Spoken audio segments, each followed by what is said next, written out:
Uh, in this tutorial, okay, as per our last video, what we have discussed is we know how to create a REST project using Spring Boot actually. Okay, so this is our last example. Before proceeding to the next topic, let me execute the existing API to see whether the data is coming or not. Okay, so this is our existing. See, we are getting the data which is hard coded in our method. Okay, so today's topic is going to be a little bit interesting because we are going to integrate to the JPA. Like instead of mock-up data, we are going to use the real data which is coming from the tables, real tables. So this is the tables we are going to access, but this is going to be a Spring project with JPA support. Okay, but when we created the project, we created as a web project. So we have to add the JPA support as well. Okay, so these are the following steps. If you are going to use the JPA, you need to have all those things must. Okay. The first thing we need to add a JPA dependency and MySQL dependency because we are going to have dealing with the MySQL database, so we have to have a MySQL dependencies and add DB properties because you can mention what is the DB you are going to connect and all those things we need to provide to the Spring container. So we can use the property file to provide all the information. And here JPA is basically working based on the entities model. Okay, so that is a separate topic which we'll discuss later. So we need to have a DTO to access the tables. Okay, since it's a ORM model. Okay, let's go ahead and try. Okay, so as usual, we are going to create a mockup class. But before that, just open the POM file. Okay, so have you seen this? The first one is for Spring JPA support, and second one is for MySQL connector. If because if you know, you can directly copy paste it, or else simply go to Maven repository and type org framework for JPA, and same way you have to do it for the MySQL also. Okay, let's try. Okay, so as usual, we are never use the mockup data. We are going to use a repo. Let's create a class as usual student repo. Okay, I'm gonna click finish. Okay, job done. So what are we going to do? Are we going to use a normal JDBC connection? No, it is not. Because we are going to dealing with the JPA model, which is nothing but it's a ORM support. Of course, because your database is a Oracle database. I mean, sorry, MySQL database, and your Java is a the object model. So we are trying to communicate to the relational and the database. So that's called the object relational mapping. So I'm going to relate my Java objects into my uh, MySQL tables. Okay. So since it's a Spring application, they have their own classes to do the CRUD applications like create, update, insert, all those operations. You don't have to do it on yourself. Okay. The only simple thing is you need to create an interface, not a class.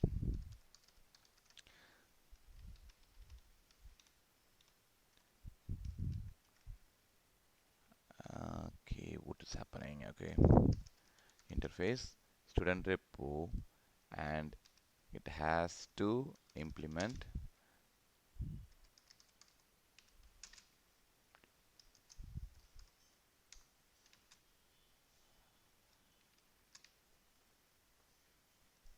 Okay, why it is not? Oh my God, it's not interface. We are going to implement an you can extend that class. Okay, extends and what is that? CRUD, yeah, CRUD repository, and you have to provide what is the DTO which you are going to dealing with. This is the DTO, and what is the primary.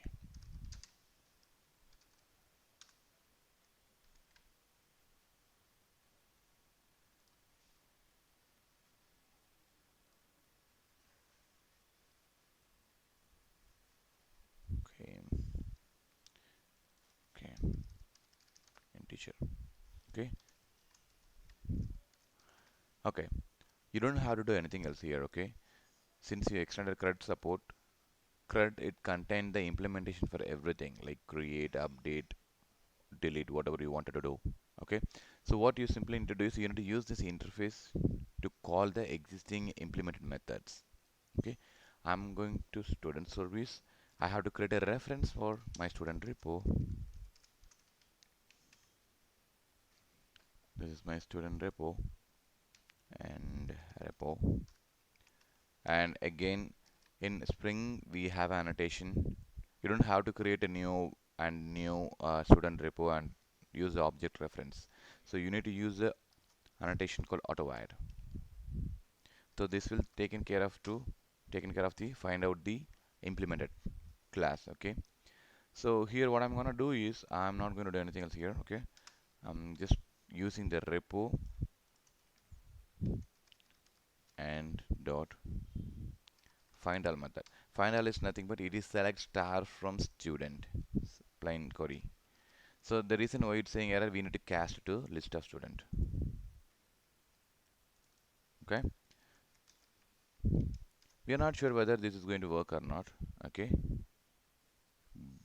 Because what is this request mapping? But when we working on the Jersey application, we have seen something like get method, put and delete and post methods. How are we going to dealing with that here?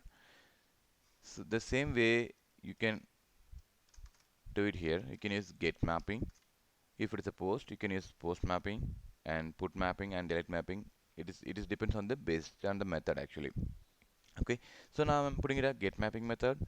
So things are fine. I have a repo which will return the database information and another thing, what else is missing here? So add JPA dependency is done, MySQL dependency is done. This one is missing. Okay. Um, Let me try to run it and we'll see what happens.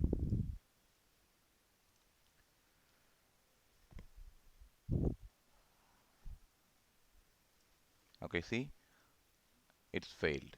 It says failed to configure a data source URL because we have JPA support in our POM file. So it will expect some database information from our property file. Okay. So what you have to do is go to properties file where we specified which port I'm going to use for my server. So here you can provide the information. So from here, our Spring application will read the database information. Okay. So we know it is Spring. So Spring dot to say data source dot URL, and here you need to specify the URL. So else you can go to the old application and you can copy it, or if you know the URL, you can directly type it. MySQL and what is my database? Localhost and my DB port is 367. DB name is student DB. Okay, that's cool. Student. Oh yeah, I always make a mistake here. Okay, student DB. So I have a URL. So we have to specify the username password as well. So username. So username is root, and so the same way I had to provide. I don't have the I don't set any password to my DB, so I keep it as an empty password, and I need to specify the driver as well. So driver is it is my SQL driver. Okay, how we can specify it here?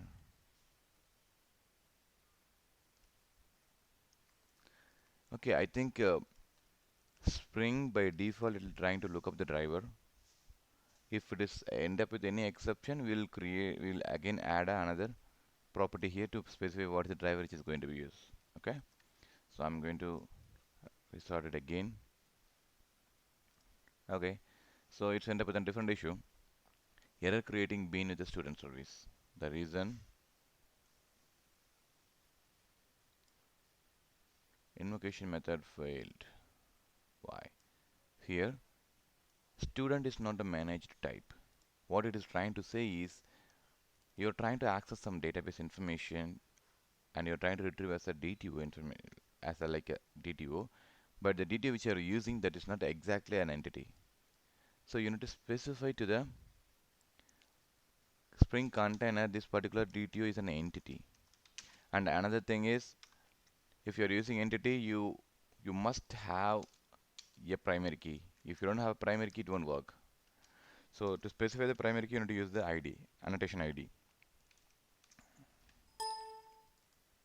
Okay, that's all. Let's try again. I'm gonna build it again. See what happened. Okay, it's loading.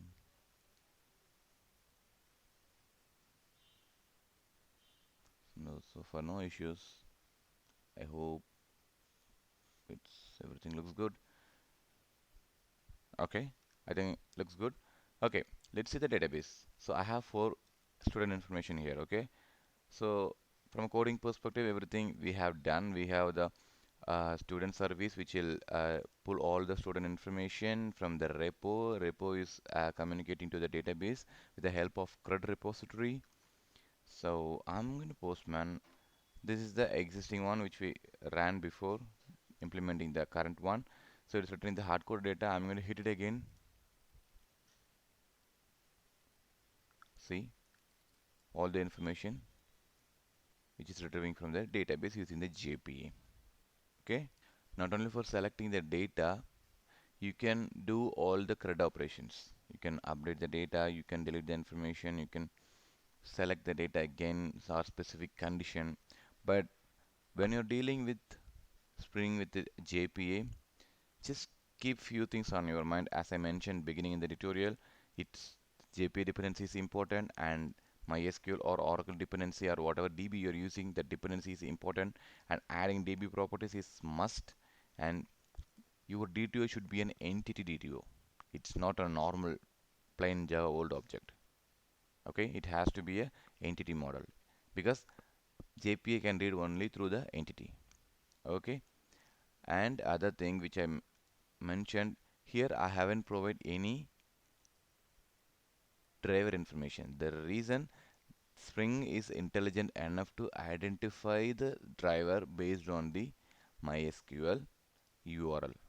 If you provide Oracle here, it will pick up the proper driver because the Maven you specified what is the database you are going to use it. The database MySQL connector. Okay, just try yourself. Let me know if you guys have any questions. Any questions, and I hope you guys enjoyed the video. And we'll come up with some other additional operations through JPA.